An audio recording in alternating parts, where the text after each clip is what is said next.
Nah, selanjutnya kita akan belajar tentang gaya angkat pesawat.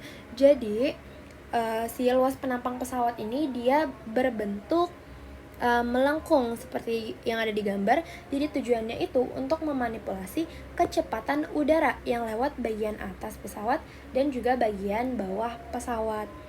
Nah, jadi intinya kita akan manipulasi nih.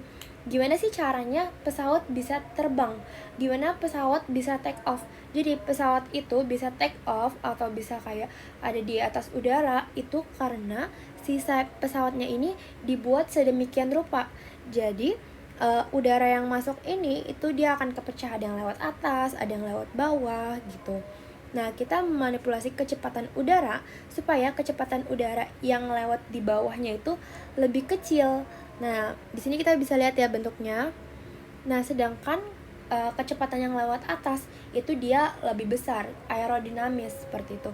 Sedangkan tekanannya itu dia berkebalikan, di mana tekanan yang di bawah sayap pesawat ini dia itu harus lebih besar karena biar si pesawatnya ini ya bisa naik gitu. Jadi udara yang di bawah tekanan udara yang di bawahnya ini ya harus besar gitu, sedangkan tekanan udara yang di atas itu dia lebih kecil. Nah, di sini dapat kita lihat ada luas sayap penampang pesawat. Yang ini yang bagian depan dan yang ini yang bagian belakangnya. Nah, jadi pas udara itu lewat, itu dia bakal kepecah. Ada yang lewat atas, ada yang lewat bawah. Nah, si sayap pesawat ini tadi kan dia dibentuk sedemikian rupa ya. Jadi dia bentuknya tuh ngelengkung seperti itu. Nah, karena bentuknya ini ngelengkung, jadi udara yang lewat atas itu menempuh jarak yang lebih jauh dibandingkan udara yang lewat bawah. Jadi dia yang lewat atas ya jaraknya bakal lebih jauh gitu dibandingkan yang lewat bawah. Nah, tapi gimana sih agar udaranya ini dapat tiba bersatu kembali dalam waktu yang bersamaan? Jadi udara yang lewat atas nih, yang lewat atas ini itu harus di titik A, kita sebutlah itu di titik A itu harus memiliki kecepatan yang lebih besar dan tekanan yang lebih kecil. Sedangkan di titik B itu dia harus memiliki kecepatan yang lebih kecil dan tekanan lebih besar. Maksudnya apa? Maksudnya tekanan di udara yang di bawah ini, yang di titik B ini kan dia bawah kan, bawah. Nah, udaranya itu dia harus menekan lebih besar gitu.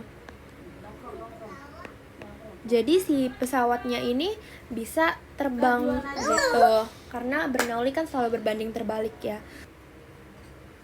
Nah, hukum Bernoulli memiliki rumus P1 ditambah rho GH1 ditambah setengah rho V1 kuadrat sama dengan P2 ditambah rho GH2 ditambah setengah rho V2 kuadrat.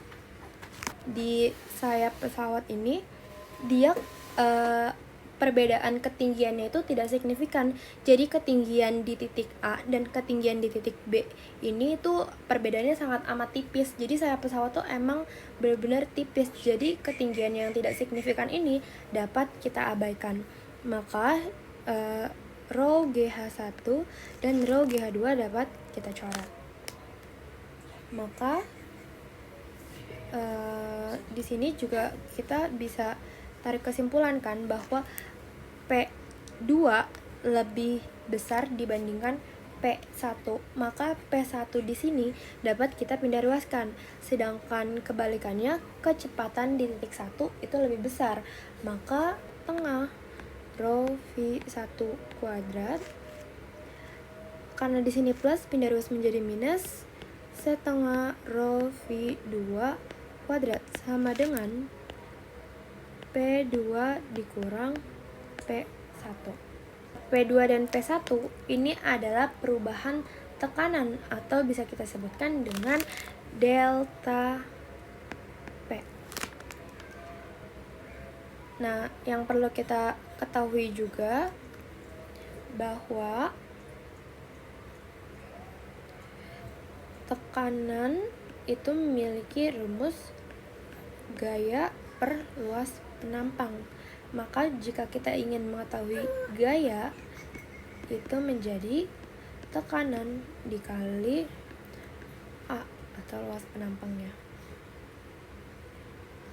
Nah, maka rumus delta P atau rumus dari perubahan tekanan itu dia menjadi setengah rho V1 kuadrat dikurang V2 kuadrat. Ini adalah bentuk sederhananya dari ini, delta F. Maka delta F itu kan tadi kita tahu kalau F itu P kali A, maka delta F itu sama aja dengan nilai delta P dikali dengan A. Maka menjadi setengah rho dikalikan dengan A dikalikan dengan V1 kuadrat dikurang V2 kuadrat. Nah, ini adalah rumus dari gaya angkat pesawat. Ada soal dan tahu juga. Jadi dalam kondisi tertentu gaya angkat dan berat itu memiliki keterkaitan. Jadi dalam kondisi lepas landas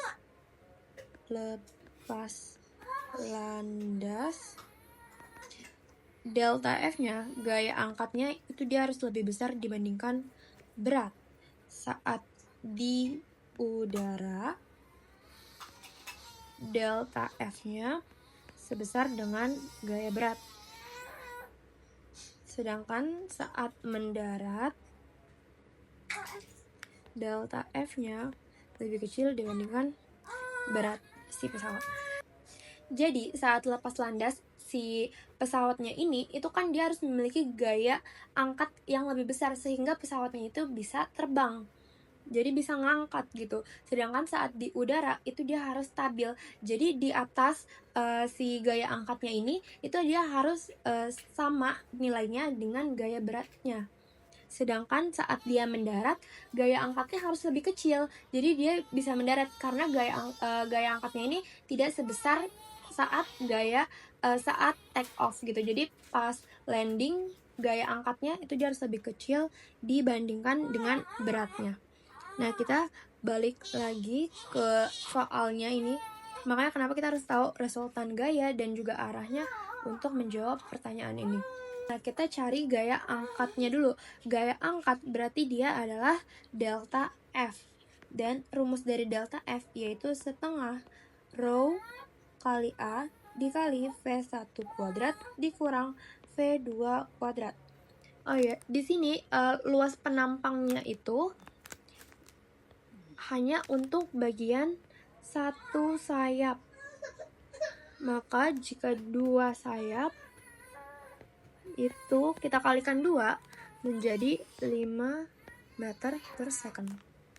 Nah, maka di sini menjadi setengah rho-nya ini, rho udaranya sebesar 1,3 dikali dengan A-nya, luas penampang 2 sayap sebesar 5 dikali V1-nya itu 40 kuadrat dikurang V2-nya 30 kuadrat. Maka menjadi setengah dikali 1,3 dikali 5 itu 3,25 dikali 40 kuadrat itu 4 kuadrat 1600, jadi 1600 dikurang 30 kuadrat yaitu 900. 3,25 dikali dengan 700, maka menjadi 2275 Newton. Maka gaya angkatnya sebesar 2275 Newton. Kemudian kita harus tahu gaya beratnya. Maka berat sama dengan massa dikali gravitasi. Massanya dia tadi 300 kg. Dikali dengan gravitasinya 10, maka menjadi 3000 Newton. Nah, dari sini kita udah kelihatan ya, kalau misalnya delta F-nya itu lebih kecil dibandingkan berat.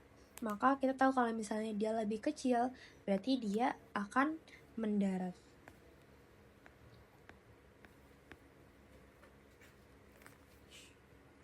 Atau dapat kita perjelas lagi dengan sigma F, yaitu jumlah dari gaya-gayanya, yaitu W dikurang dengan delta F menjadi 3000 dikurang 2275 menjadi 725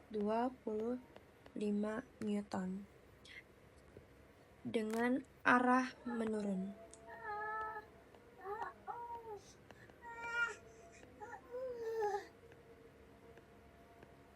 Jadi dari soal ini dapat kita ketahui bahwa gaya angkatnya sebesar 2275 Newton dengan beratnya 300 Newton.